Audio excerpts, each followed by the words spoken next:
যদি বলি কলকাতার থেকে খুব বেশি দূরে নয়, আছে এমন এক জায়গা যেখানে নদী আর আকাশ মিলে তৈরি করেছে স্বপ্নের ফ্রেম। বিশ্বাস হবে? হ্যাঁ, এটাই বেনাপুর চর।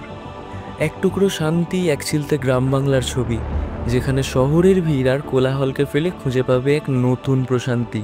সো ওয়েলকাম তোমাদের বেনাপুর চরে।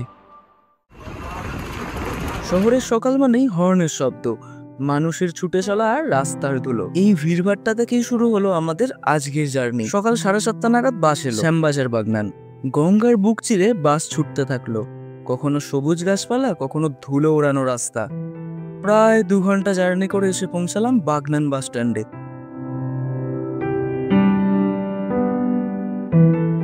এবার বাস না, উঠে বসলাম ম্যাজিক গাড়িতে। ডেস্টিনেশন বেনাপুর চর। কিছুটা অ্যাডভেঞ্চারের ঝোঁকেই উঠে পড়লাম গাড়ির ছাদে।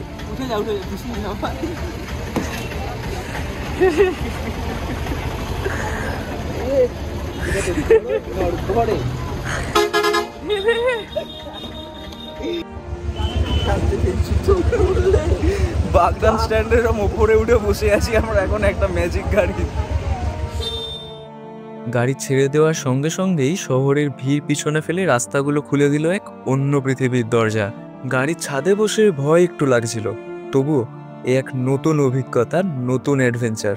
সরু রাস্তা, দুপাশের গাছ যেন রাস্তাকে পরম যত্নে আগলে রেখেছে। আর তারপরে শুরু হলো গ্রামের চিত্রপট। প্রায় 20 মিনিট জার্নি করার পর গাড়ি আমাদের নামালো এক 3 মাথা রাস্তায়।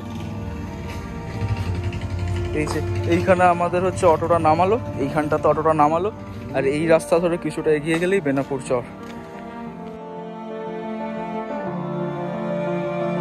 তো অটো থেকে নেমে এই রাস্তা ধরে একটু নিচের দিকে নেমে গেলেই পরে বেনাপুর চরের রাস্তা। আমরা এই রাস্তা ধরে নিচের দিকে যাই, চলো।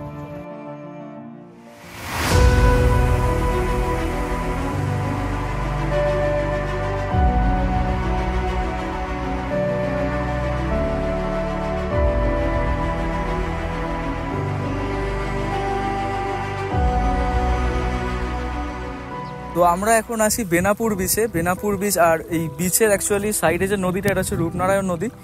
তো রূপনারায়ণ নদীর ধারে দাঁড়িয়ে রয়েছি। তো বেনাপুর বিচকে অ্যাকচুয়ালি বাগনানের মিনি দীঘা বলে। জানি শুনতে খুব খারাপ লাগলেও এটাকে অ্যাকচুয়ালি বাগনানের মিনি দীঘা বলে, যদিও তার কয়েকটা কারণ আছে। কারণ এইখানটা হচ্ছে নদীর ভাঙন আমরা যে পড়েছি ছোটোবেলায়, তো এই নদীর ভাঙন হয়ে হয়ে এইখানটা এরকম ওপর উঁচু নিচু হয়ে রয়েছে। আর তার সাথে হচ্ছে এখানে তোমার স্রোতটা, মানে জলের স্রোতটা যেহেতু বেশি, এই জন্য এখানে প্রচুর জল এসে এখানে এই স্রোতে, মানে এই পাড়ে এসে জলটা লাগছে। তো সেই কারণে এটাকে মিনি দীঘা বলে। আর জায়গাটা এখানে সত্যিই খুব সুন্দর। বেনাপুর চর, এখানে প্রকৃতি এখনো বেঁচে আছে নিঃশব্দে। এখানে নদী মিশে যায় নীল আকাশের সীমানায়। চারপাশের বিস্তীর্ণ তৃণভূমি, আর পাশেই রূপনারায়ণ নদী। দিগন্ত জোড়া সবুজ মাঠে গরু চড়ছে নির্ভার মনে।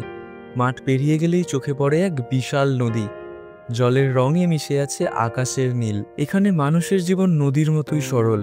প্রতিদিনের সূর্যোদয়ে লেখা হয় নতুন গল্প। এই জেলের হাতেই ধরা পড়ে নদীর গল্প, আর তার চোখেই দেখা মেলে জীবনের সরলতা। নৌকাগুলো নদীর তীরে বাঁধা, নদীর বুক চিরে ভেসে চলে কালো কাঠের নৌকা। মাছ ধরার জালে জড়িয়ে আছে সকালের রোদ। এই চরের ঘাসের গন্ধ, জলের সোঁদা মাটির গন্ধ, সব মিলিয়ে এক অপার্থিব শান্তি।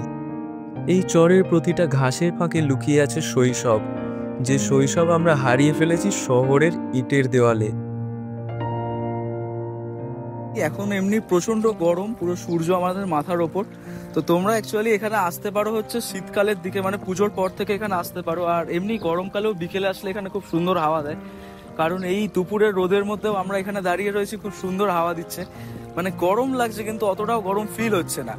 তো আর এই যে এইখানের এই জায়গাটা দেখো, জাস্ট এইখানটা সত্যিই দেখে মনে হচ্ছে কোনো সমুদ্রের ধারেই দাঁড়িয়ে আছি। খুব সুন্দর একটা জায়গা এটা। বাগনান স্টেশন থেকে খুব বেশি হলে 15 থেকে 20 কিলোমিটারের মধ্যে। আমি এক্স্যাক্ট মানে এটা জানি না কতটা ডিস্টেন্স, তো আমি আমাদের এটা বলে দেবো। তবে 15 থেকে 20 কিলোমিটারের মধ্যেই তোমরা চাইলে এসে ঘুরে যেতে পারো। খুব সুন্দর জায়গা। আর আসলে বিকেলের দিক করে এসো, দুপুরের দিকে এসো না। রিসেন্ট বছরগুলোতে কলকাতা ও কাছাকাছি এলাকার মানুষের কাছে এটি একটি famous weekend gateway, picnic spot হিসাবেও পরিচিত হয়েছে এই চর। পশ্চিমবঙ্গের বড় নদীগুলি, বিশেষ করে রূপনারায়ণের মতো বড় নদী, সময়ে সময়ে গতিপথ পরিবর্তন করে। নদীর এই গতিপথ পরিবর্তনের সময় বালি জমিয়ে চরও তৈরি করে। তাই বেনাপুর চরের উৎপত্তি সাধারণত নদীর গতিপথ ও নদীর ভাঙনের ফলেই তৈরি হয়েছে। এখনও নদীর প্রবল স্রোতে চরের ভাঙন ঘটে। প্রতি বছর বর্ষায় এই নদীর রূপ বেনাপুর চরের ওপর দিয়ে বয়ে যায়।